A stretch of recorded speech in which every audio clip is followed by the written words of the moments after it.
Hi and welcome to another SplashMaps Meet the Adventurer. This time we're meeting Matt and Reece, the Guinness World Record holders, the Sidecar guys. Well, good morning, and good morning to Matt and Reece. And Matt and Reece together are the Sidecar guys. Say hello, guys.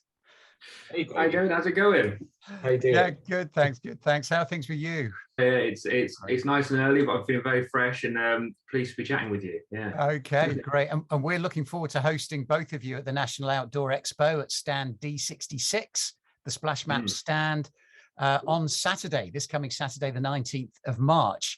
Now, Matt and Reece, by introduction, have done the craziest thing that we've ever heard of with a splash map. And I met them probably 2 years ago at the Royal Geographical Society.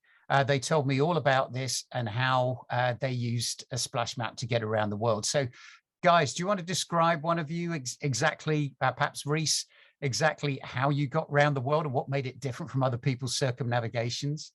Okay, yeah, sure. So we hold the very, very niche Guinness World Record for the longest journey by scooter and sidecar. We on the 21st of October 2017, we left the UK and drove from London all the way down to Cape Town, shipped it over to South America and drove to Vancouver, and then we shipped it to Vladivostok in Russia and drove back to the UK from there. In midwinter, so it was about -45, which is pretty chilly. Yeah, but it was a charity challenge, so we were raising funds and awareness for charities fighting modern slavery, and it was also, I guess, a bit of a mission really to find out if the world's a friendly place or not. So we chose our mode of transport because it was the most inconvenient mode of transport we could possibly think of, and we knew that we really couldn't get around the world without the help from people along the way. And that was kind of the idea, really. When we got stuck, would people help us? Would they not? And I mean, spoiler alert, they did, which is good news. And we were very, very lucky to get our hands on a splash map before we left, which was extremely useful. Sort of, I guess, planning where we were going next and that sort of stuff. But also, one thing we found out really handy was, I mean, as extra layers of clothing in weird ways. So obviously we were on a scooter with a sidecar, we had this helmet and it was perfect to sort of keep ourselves warm and that sort of stuff. So it was actually quite useful. Those second uses. Yeah, exactly. Yeah. But no, generally speaking, it was absolutely awesome for those things, and in particular places like in Russia, because it was so cold that all our comms and stuff were so dead and not usable. So at times, the only sort of thing we actually had was something like SplashMap to sort of point us in the next direction, which was pretty handy. The whole point of our trip was meeting people from different places around the world. And the great thing about the SplashMap we took was it was a big world map, and it was this brilliant communication tool that enabled you to talk to anybody, even though you didn't speak the same language, because everybody understands, well, most people understand in the world, what a world map looks like and how you can travel through it.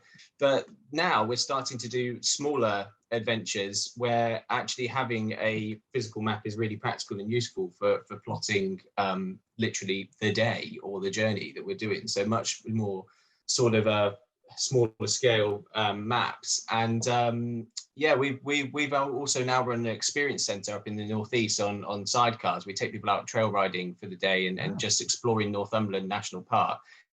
And it's so useful. We've got a splash map. I don't know if I've got it to hand. I've got it right here. But we've got a splash map of our local area. I think it's a 1 to 50,000 or 1 to 25,000 or something like that.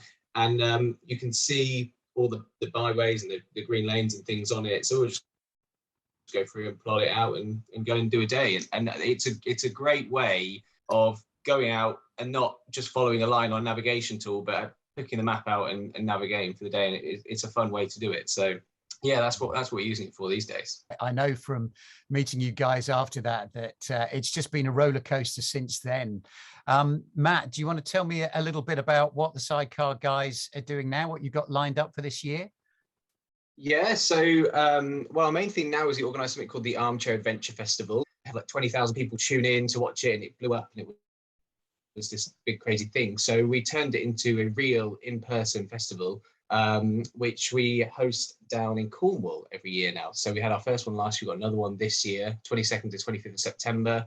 And it's all just about gathering and celebrating adventure on the top of a Cornish hilltop, a little sunny hilltop. There's good beer and good food and lots of great chats. And then we get people doing adventures too, so paddleboarding, kayaking, that kind of stuff. So, guys, what do you describe adventure as? Truth be told, David, I mean, it's quite a hard one to put your finger on. And we sort of interview quite a lot of people in the armchair and pose the same question. And I'm yet to work out what exactly I would say I necessarily think it is. I definitely think there's something in pushing you out of your comfort zone a little bit. Definitely that. And I don't mean that in the sense you've got to do like a big round the world trip or anything like that, but something where you kind of feel like it's fresh and it's new, and you know, and you don't necessarily know what's going to come next. Like, I think that is definitely a key part of it. But in general, it's a really hard one to sort of answer. I think people have different sort of takes on it and that sort of thing. I haven't quite worked out what exactly I would necessarily class that as just yet. Yeah. Matt, have you got any thoughts? What do you think it is? Well, I think for us on our trip around the world, it was meeting new people and experiencing new cultures, because our whole focus about our trip and the adventure of our trip was to meet different people. The whole point of it was to see if they'd help us on this scooter. So adventure on our trip came from breakdowns. The whole point was designed to do that. Could we break down somewhere, get ourselves in a really sticky situation, and then could we meet people who would help us get out of it? And that was kind of like the thrill of the adventure, if you like, for us. And I think yeah, you do. Reece is right. You do have to get out of your comfort zone, and you do have to. It has to feel uncomfortable for it to then be able to look back and go, that was an adventure. I think it's a very individual thing. Yeah. I think like Matt sort of mentioned, that was our thing, but someone else is maybe something completely different. So it's kind of a very each their own sort of thing, in my personal opinion, I'd probably say. Yeah. Okay. And if you'd like to meet Matt and Reece, the Sidecar guys, it's at 2:30 on March the 19th at the D66 stand for SplashMaps. Well, thanks very much, guys. Much appreciated your time this morning. Cheers. Thanks so much, David.